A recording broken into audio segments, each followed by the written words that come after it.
Skulduggery Pleasant by Derek Landy. Chapter 1. Stephanie. Gordon Edgley's sudden death came as a shock to everyone, not least himself. One moment he was in his study, 7 words into the 25th sentence of the final chapter of his new book, and the darkness rained upon them, and the next he was dead. A tragic loss, his mind echoed numbly as he slipped away. The funeral was attended by family and acquaintances, but not many friends. Gordon hadn't been a well-liked figure in the publishing world, for although the books he wrote, tales of horror and magic and wonder, regularly reared their heads in the bestseller lists, he had the disquieting habit of insulting people without realizing it, then laughing at their shock. It was at Gordon's funeral, however, that Stephanie Edgley first caught sight of the gentleman in the tan overcoat. He was standing under the shade of a large tree, away from the crowd, the coat buttoned up all the way despite the warmth of the afternoon. A scarf was wrapped around the lower half of his face, and even from her position on the far side of the grave, Stephanie could make out the wild and frizzy hair that escaped from the wide-brimmed hat that he wore low over his gigantic sunglasses. She watched him, intrigued by his appearance, and then, like he knew he was being observed, he turned and walked back through the rows of headstones and disappeared from sight.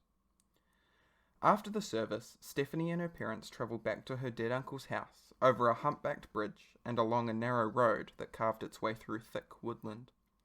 The gates were heavy and grand, and stood open, welcoming them into the estate. The grounds were vast, and the old house itself was ridiculously big. There was an extra door in the living room, a door disguised as a bookcase. And when she was younger, Stephanie liked to think that no one else knew about this door, not even Gordon himself.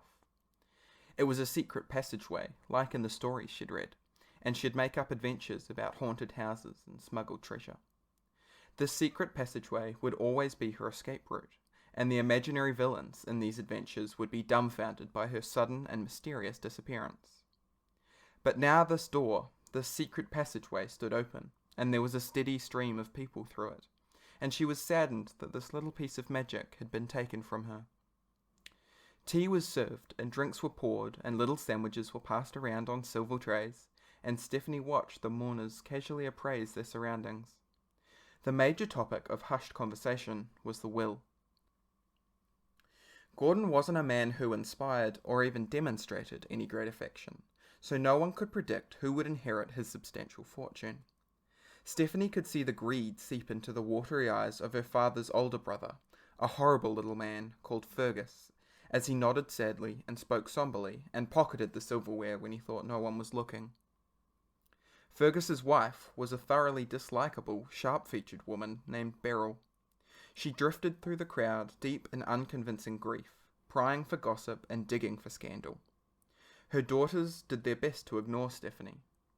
Carol and Crystal were twins, 15 years old, and as sour and vindictive as their parents.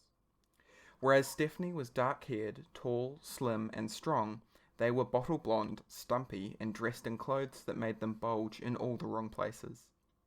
Apart from their brown eyes, no one would guess that the twins were related to her. She liked that.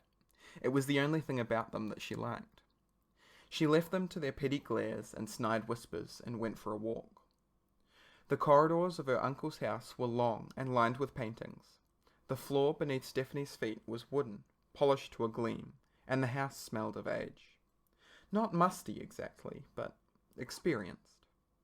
These walls and these floors had seen a lot in their time, and Stephanie was nothing but a faint whisper to them. Here one instant, gone the next. Gordon had been a good uncle. Arrogant and irresponsible, yes, but also childish and enormous fun, with a light in his eyes, a glint of mischief. When everyone else was taking him seriously, Stephanie was privy to the winks and the nods and the half-smiles that he would shoot her way when they weren't looking. Even as a child, she felt she understood him better than most. She liked his intelligence and his wit, and the way he didn't care what people thought of him. He'd been a good uncle to have. He'd taught her a lot. She knew that her mother and Gordon had briefly dated. Courted, her mother had called it. But when Gordon had introduced her to his younger brother, it was love at first sight. Gordon liked to grumble that he had never got more than a peck on the cheek, but he had stepped aside graciously, and had quite happily gone on to have numerous torrid affairs with numerous beautiful women.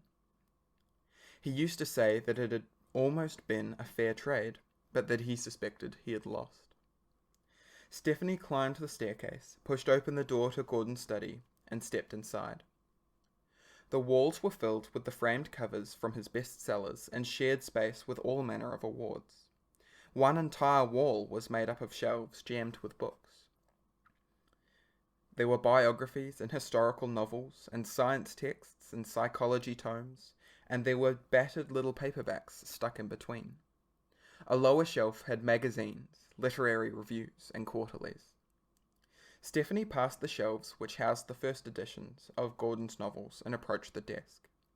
She looked at the chair where he had died, trying to imagine him there, how he must have slumped. And then, a voice so smooth it could have been made of velvet.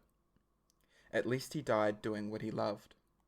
She turned, surprised to see the man from the funeral in the overcoat and hat standing in the doorway. The scarf was still wrapped, the sunglasses still on, the fuzzy hair still poking out. His hands were gloved.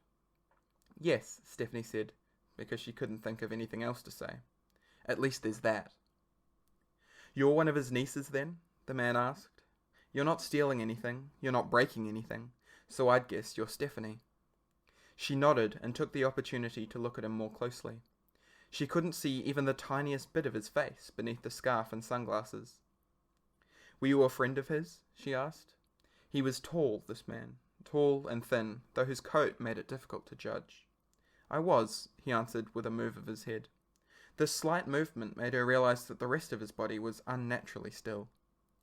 "I've known him for years. Met him outside of a bar in New York when I was over there, back when he had just published his first novel." Stephanie couldn't see anything behind the sunglasses. They were black as pitch. "Are you a writer too?"